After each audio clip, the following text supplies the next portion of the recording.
Good morning my dear friends.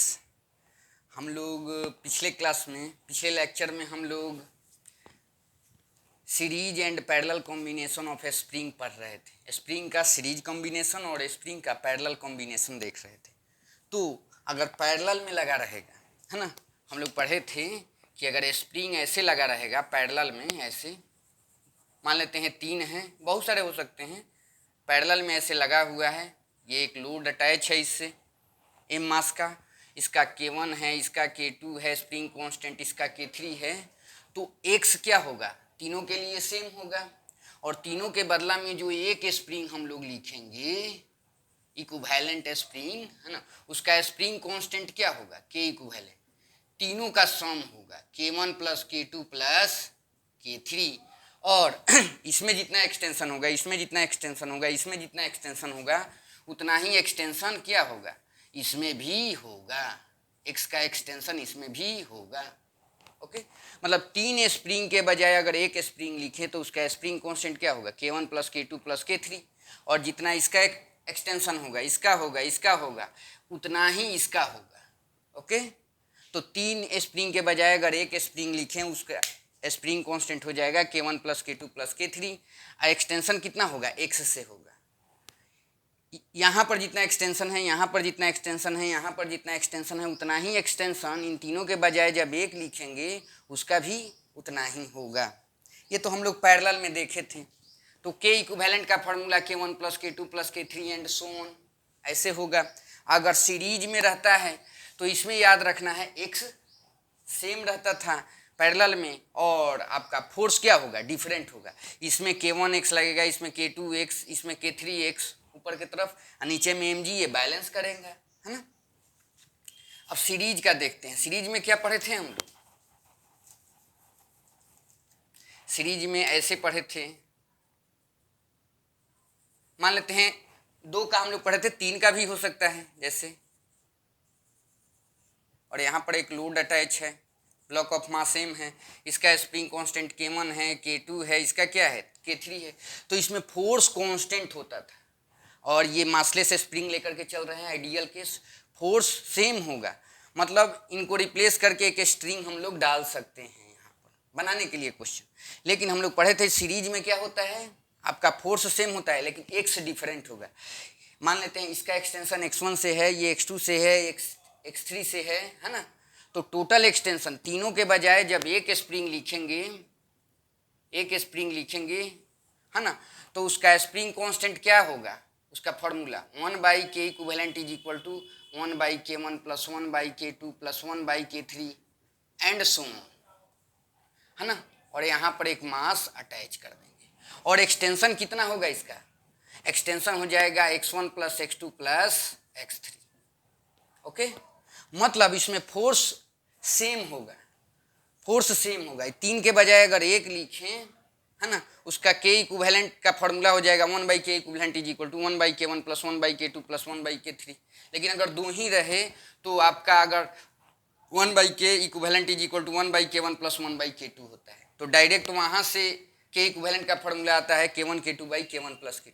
ज़्यादातर 2 ही spring का पूछता है आपसे। एक्सटेंशन कितना होगा, 3 के बजाय जब एक स्प्रिंग लिखेंगे उसका एक्सटेंशन होगा x1 plus x2 plus x3। तो इसमें x क्या होता है, x डिफरेंट होता है लेकिन फोर्स क्या होता है, सेम होता है, ये मैं बता दिया। और अगर 3 के बजाय एक स्प्रिंग लिखें, उसका स्प्रिंग कांस्टेंट का वैल्यू ये होगा। ओके, अब एक क्वेश्चन से हम लोग समझते हैं पहले।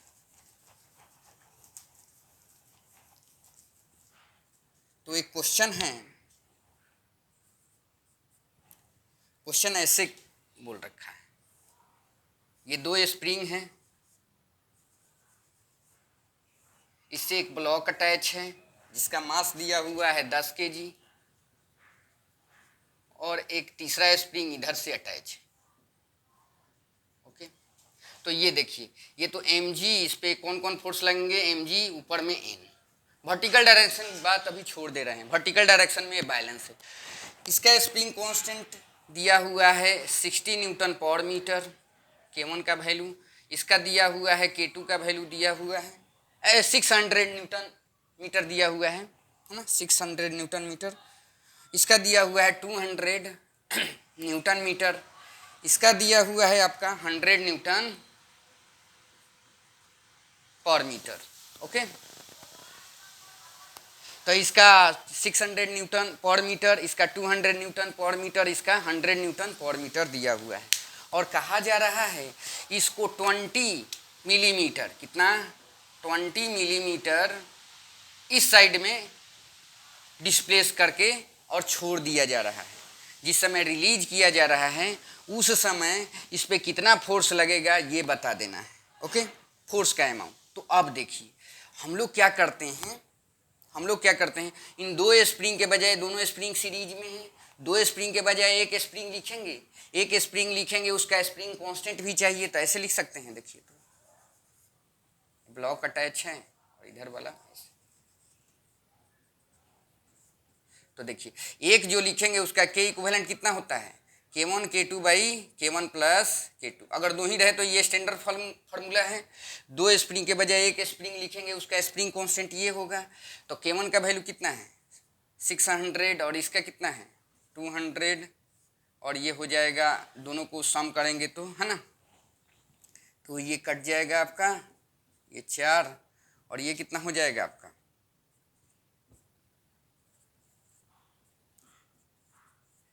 150 न्यूटन पर मीटर हो जाएगा, 150 न्यूटन पर मीटर इसका, है ना, के की वैल्यू हो जाएगी। अच्छा, इसका कितना दिया हुआ है आपका 100 दिया हुआ है न्यूटन पर मीटर।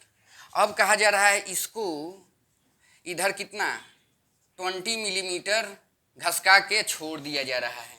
तो इस ब्लॉक पे नेट फोर्स इन तीनों स्प्रिंग के कारण पूछा हुआ था, तो इसके 2 के बराबर तो 1 लिख दिया, अब तो 2 ही स्प्रिंग हो गए, इस पे एक्ट करेंगे। तो इधर घसका के जब हम लोग छोड़ेंगे तो इस ब्लॉक का अगर फ्री बॉडी डायग्राम खींचें तो ब्लॉक पर 2 फोर्स लगेंगे। एक तो देखिए इसका एक्सटेंशन होगा तो कितना से, इसका स्प्रिंग कांस्टेंट 150 है और एक्स कितना हो जाएगा 20 मिलीमीटर है, इस डायरेक्शन में एक्ट करेगा, चूँकि एक्सटेंशन हुआ है ना, एक्सटेंशन हुआ है तो इधर खींचेगा, और ये कंप्रेस हुआ है तो इधर ही इसको धकेलेगा, कितना से, इसका स्प्रिंग कांस्टेंट क्या है के, और एक्स कितना है 20 मिलीमीटर है। तो दोनों सेम डायरेक्शन में है तो क्या करेंगे, ऐड कर देंगे कि नहीं। तो नेट फोर्स जो एक्ट करेगा एफ नेट ऑन ब्लॉक क्या हो जाएगा, इसको और इसको जोड़ दीजिए, सेम डायरेक्शन में है ना, तो ये देखिए ये कितना हो जाएगा, देखिए हटाएंगे तो ये हो जाएगा, और 30 तो 3 न्यूटन यहाँ पर आ जाएगा आपका, 3 न्यूटन प्लस ये देखिए ये कितना हो जाएगा, ये कट जाएगा तो 2 न्यूटन, तो कितना हो गया 5 न्यूटन का फोर्स। 5 न्यूटन का फोर्स इस डायरेक्शन में एक्ट करेगा इस ब्लॉक पे। ओके, तो ऐसे ही बनाना है, 2 स्प्रिंग के बजाय 1 स्प्रिंग लिख दीजिए, है ना, उसका स्प्रिंग कांस्टेंट ऐसे लिख दीजिए। ओके, अब फोर्स इधर लगाएगा इस पे, ये वाला कंप्रेस होगा तो इधर, दोनों सेम डायरेक्शन में, सिंपली ऐड कर देंगे फोर्स को, तो नेट फोर्स यही एक्ट करेगा इस पे, 5 न्यूटन आंसर हो जाएगा। एक क्वेश्चन और देखते हैं।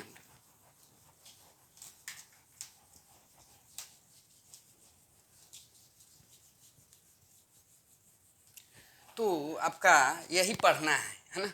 एक क्वेश्चन और देखते हैं। एक ऐसे क्वेश्चन दिया हुआ है,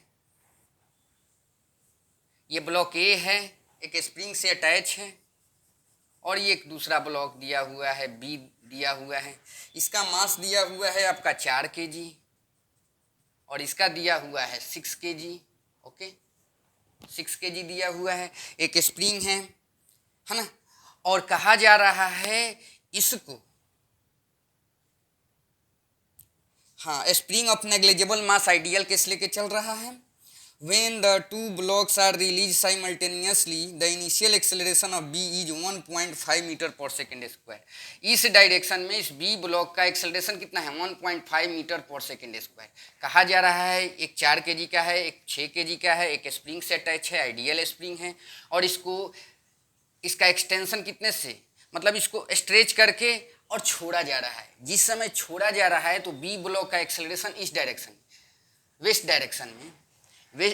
डायरेक्शन में कितना है जैसे छोड़ा जा रहा है 1.5 मीटर पर सेकेंड स्क्वायर, तो इस पर फोर्स लग रहा होगा, तो इसका फ्री बॉडी डायग्राम खींचेंगे। फ्री बॉडी डायग्राम अगर खींचते हैं तो नीचे में क्या होगा आपका mg, और ऊपर में वर्टिकल डायरेक्शन में तो ये बैलेंस है। हॉरिजॉन्टल डायरेक्शन में देख लीजिए, ये स्प्रिंग जितने से एक्सटेंशन होता है उतना फोर्स लगाता है। मान लेते हैं 1 से, तो kx इधर लगेगा, और इस ये फोर्स नेट फोर्स इस पे एक्ट कर जाएगा, तो एक्सेलरेशन दिया हुआ है बॉडी का कितना 1.5 मीटर पर सेकेंड स्क्वायर। तो body accelerate in the direction of net force, तो kx इज इक्वल टू कितना हो जाएगा,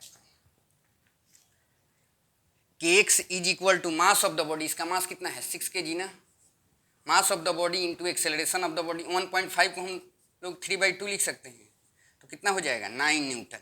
kx का वैल्यू क्या होगा 9 न्यूटन। मैं बताया हूँ आइडियल स्प्रिंग है तो यहाँ से लेकर के यहाँ तक 9 न्यूटन का फोर्स एक्ट करेगा। अब इस ब्लॉक का स्टडी कर लीजिए, क्योंकि जिस समय छोड़ा गया है तो पूछा है आपसे ए ब्लॉक का एक्सेलरेशन कितना होगा। तो ए ब्लॉक का जब हम लोग स्टडी करेंगे तो इस पे देखिए, वर्टिकल डायरेक्शन में तो ये बैलेंस है, वर्टिकल डायरेक्शन में बैलेंस है। हॉरिजॉन्टल डायरेक्शन में स्प्रिंग का एक्सटेंशन हुआ होगा तो इस पे स्प्रिंग फोर्स ऐसे एक्ट करेगा। अब मैं बताया हूँ आइडियल है तो यहाँ से लेकर के यहाँ तक के एक्स की वैल्यू सेम होगी। 9 न्यूटन इस पे एक्ट करेगा, कितना 9 न्यूटन इस डायरेक्शन में एक्ट करेगा, तो बॉडी इस डायरेक्शन में एक्सेलरेट कर जाएगी, क्योंकि यही एक नेट फोर्स इस पे एक्ट कर रहा है इस ब्लॉक पे, है ना। तो net force is equal to क्या होता है, मास इसका कितना दिया हुआ है 4 kg दिया हुआ है, मास of the body into acceleration of the body, है ना, acceleration of block A. Okay, तो ये कितना हो जाएगा, और इस डायरेक्शन में होगा, ईस्ट के डायरेक्शन में होगा, तो 9/4 तो कितना हो जाएगा 2.25 मीटर पर सेकेंड स्क्वायर हो जाएगा। यही आंसर हो जाएगा। ओके, तो ऐसे क्वेश्चन बनाते हैं हम लोग। अब एक कंसेप्ट स्प्रिंग का और रह गया है, उसको बता दे रहा हूं आपको।